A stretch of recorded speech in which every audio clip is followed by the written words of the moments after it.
महाराष्ट्र राज्याच्या समृद्ध आणि प्राचीन वारशाची माहिती पुढील पिढीपर्यंत पोहोचवण्याचा संकल्प करायला हवा असं आवाहन ठाणे जिल्हाधिकारी अशोक शृंगारे यांनी समस्त ठाणेवासियांना केलं आहे।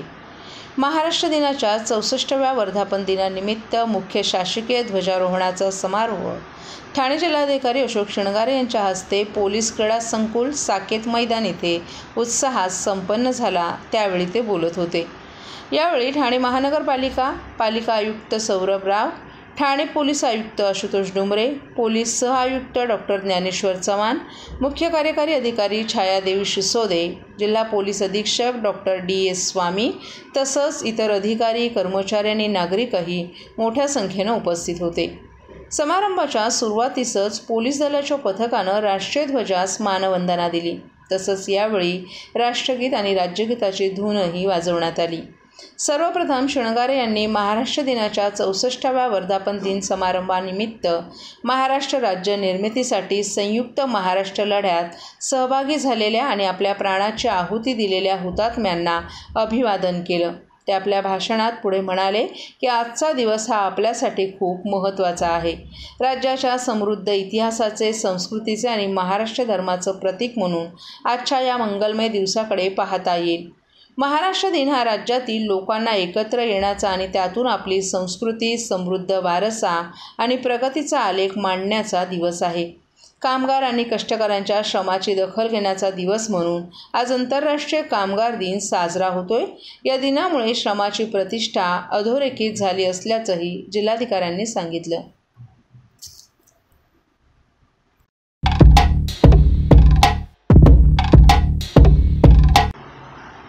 कल्याण डोंबिवलीमध्ये ठाकरे गटाला खिंडार, डोंबिवली शहर प्रमुख विवेक खामकर यांचा सहकाऱ्यांसह शिंदे सेनेत प्रवेश।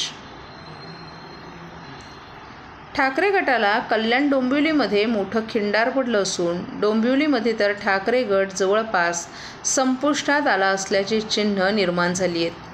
डोंबिवली शहर प्रमुख विवेक खामकर यांनी त्यांच्या सहकाऱ्यांसह प्रवेश केल्यानं आता अगदी हाताच्या बोटावर मोजता येईल इतकेच कार्यकर्ते डोंबिवली आणि कल्याण ग्रामीणमध्ये ठाकरे गटाकडे शिल्लक राहण्याची शक्यता आहे। विवेक खामकर हे ठाकरे यांचे अत्यंत कडवट शिवसैनिक मानले जातात। त्यांच्यावर आधीपासूनच शिंदे गटात प्रवेश करण्याचा दबाव होता, मात्र त्यांनी तो झुगारून ठाकरेंसोबत राहण्याचा निर्णय घेतला होता।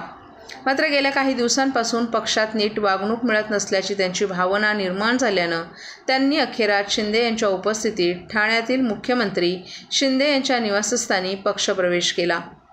आज आदित्य ठाकरे डोंबिवली येथे वैशाली दरेकर यांचा अर्ज भरण्यासाठी आलेले असतानाच ठाकरे गटाला भले मोठं खिंडार पडल्यामुळे एकूणच श्रीकांत शिंदे यांनी आदित्य ठाकरेंचा कार्यक्रम केल्याची चर्चा शहरात रंगली आहे।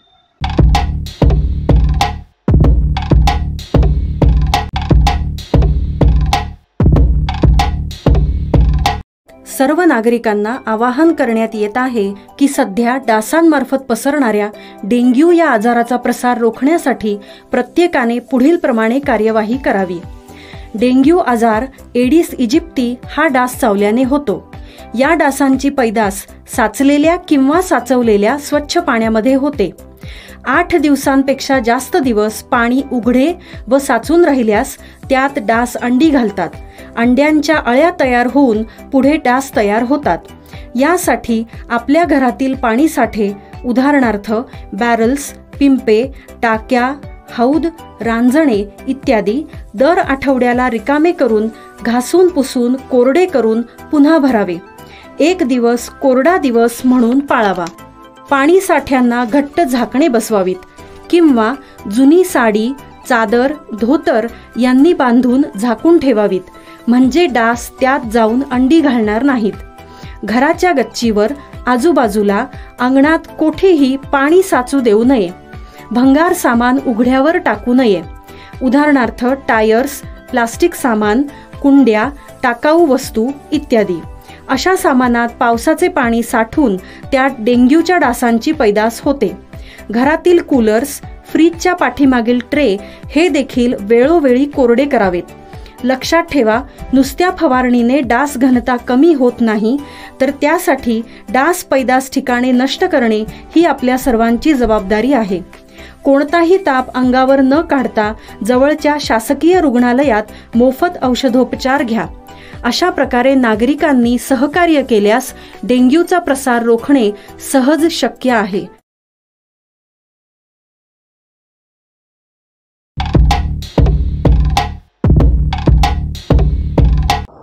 मुख्यमंत्री एकनाथ शिंदे यांच्या आदेशानं आणि पंतप्रधान नरेंद्र मोदी, अमित शहा यांच्या आशीर्वादाने ही आपल्याला उमेदवारी मिळाली असून अशा प्रकारे कार्यकर्त्याला ही जागा लढवण्याची संधी दिली हे फक्त शिवसेनेत होऊ शकतं. याशिवाय आमचं काम हे 365 दिवस सुरू असतं, त्यामुळे भीती वाटत नाही, अशी प्रतिक्रिया नरेश म्हस्के यांनी लोकसभेची उमेदवारी जाहीर झाल्यानंतर प्रसारमाध्यमांशी बोलताना दिली आहे. दरम्यान त्यांनी महाविकास आघाडीचे उमेदवार खासदार राजन विचावर यांच्यावर टीका केली आहे. लोकसभा निवडणुकीसाठी ठाणे लोकसभा मतदारसंघातून महायुतीचे उमेदवार म्हणून शिवसेना शिंदे गटाचे नरेश म्हस्के यांना उमेदवारी देण्यात आली आहे. ठाण्यातील शिवसेना, भाजप आणि मनसे या सर्व पक्षांचे नेते आणि पदाधिकाऱ्यांचे आशीर्वाद आपल्यावर असून त्यांनी दाखवलेला विश्वास आपण खरा करू आणि या संधीचं सोनं करण्याचा प्रयत्न असल्याचं नरेश म्हस्के यांनी सांगितलं. मुख्यमंत्री एकनाथ शिंदे यांनी जी हिंदुत्वाची भूमिका घेतली आहे त्या भूमिकेशी प्रामाणिक राहू. निवडणुकीच्या प्रचाराला कमी दिवस असले तरी आम्ही आणि कार्यकर्ते कायमच लोकांची कामं करत असतो. त्यांनी केलेल्या कामाची आपल्याला पोचपावती मिळेल. आमचे काही मेळावे ठाण्यात झाले असून आमचं काम 365 दिवस सुरू असतं, त्यामुळे आम्हाला कोणतीही भीती वाटत नसल्याचं नरेश म्हस्के यांनी सांगितलं. आम्ही ज्या दिवशी अर्ज भरू त्या दिवशी काय गर्दी असते हे विरोधकांना समजेल असा टोला देखील त्यांनी नाव न घेता उद्धव ठाकरे यांना लगावला. परंतु मला काही आव्हान या ठिकाणी वाटत नाही, कारण शिवसेना असेल, भाजप असेल, राष्ट्रवादी असेल, RPI, मनसे यातील कार्यकर्ते दिवस रात्र लोकांशी निगडीत असतात, लोकांची कामं करत असतात आणि या कार्यकर्त्यांनी केलेल्या कामाचं श्रेय नक्कीच त्या पक्षातील, त्या महायुतीतील उमेदवाराला मिळत असतं. रस्त्यावरती आमचा सर्व पक्षाचा कार्यकर्ता असतो आणि त्याच्या मेहनतीवरती नक्कीच मला संधी मिळेल. दिवस कमी आहेत. राजन विचारे यांनी प्रचारामध्ये आघाडी घेतलेली आहे. तुम्ही आता मतदारांपर्यंत घरोघरी पोहोचण्यासाठी किंवा संघात पोहोचण्यासाठी कशा प्रकारे प्रयत्न करणार? नक्कीच कार्यकर्ते सहकार्याने आम्ही लोकांपर्यंत पोहोचू आणि ऑलरेडी आम्ही काम सुरू केलेलं आहे. आमच्या सर्वत्र महायुतीचे मेळावेसुद्धा झालेले आहेत आणि त्या दृष्टीने आम्ही लोकांपर्यंत नक्कीच पोहोचू. आमचा कार्यकर्ता पोहोचतो, तळागाळावरती, रस्त्यावरती आमचा कार्यकर्ता असतो आणि नक्कीच लोकांपर्यंत आम्ही पोहोचू. आणि आमचं काम आहे, आम्ही फक्त इलेक्शनपुरता मर्यादित नसतो. 365 दिवस आमचा कार्यकर्ता लोकांमध्ये असतो, त्यामुळे काही तसं काही अडचण नाही आहे. महाविकास आघाडीच्या उमेदवाराचं शक्ती प्रदर्शन पाहायला मिळालं आपल्या माध्यमातून. हे बघा, या ठिकाणी शक्ती ज्यांची नसते त्यांना ओढून ताडून दाखवावी लागते. आमची तशी परिस्थिती आहे, तुम्हाला कळेल. ज्या दिवशी आम्ही फॉर्म भरू त्याच दिवशी तुम्हाला कळेल. राजनवंतांकडनं म्हणतात की निष्ठावंत गद्दारी असा जो प्रचार सुरू केलेला आहे राजन विचारेंच्या ठाकरे गटाकडे. कोण निष्ठावंत? ज्यांनी शिवसेना प्रमुखांची भूमिका खुंटीला टांगली, ज्या शिवसेना प्रमुखांनी कायम काँग्रेसला विरोध केला, काँग्रेसबरोबर जावं लागलं तर मी माझं पक्ष बंद करेल ही भूमिका शिवसेना प्रमुखांची होती. यांनी या उलट काँग्रेसच्या दिल्लीचे उंबरठे झिजवले, त्यांच्या वळसीनं जाऊन बसले. यांची कसली आली निष्ठा? ठाण्यातील शिवसैनिक दाखवतील की निष्ठावंत हे जे स्वतःला म्हणतात हे खरंच निष्ठावंत आहेत का? खरं सर्वसाधारण कार्यकर्त्याचे जे काही काम असतं त्या कार्यकर्त्याच्या कामाला नक्कीच ठाण्यातील जनता लोकांनी पाहिलेलं आहे. जो कोविड काळामध्ये स्वतः खासदार असून जो माणूस घरी बसला, स्वतःचा जीव वाचवण्याकर घरी बसला, सर्वसामान्य जनतेच्या सोडा कार्यकर्त्याच्या मदतीलासुद्धा जो माणूस आला नाही स्वतःचा जीव घाबरून, या उलट माननीय मुख्यमंत्री एकनाथ शिंदेसाहेब स्वतःची जीवाची पर्वा न करता PPE किट घालून लोकांमध्ये जात होते. त्यांच्या सोबतीला आम्ही सर्व शिवसैनिक, मी स्वतः, महापौर, माझे सर्व नगरसेवक, माझे विभाग प्रमुख, शाखा प्रमुख लोकांच्या, जनतेच्या मदतीला धावून जात होतो. आम्ही आमच्या जीवाची पर्वा न केली नाही. त्यामुळे ठाण्यातील जनतेला माहिती आहे कोण कसा आहे. याचं उत्तर येत्या 20 तारखेला तुम्हाला मिळेल.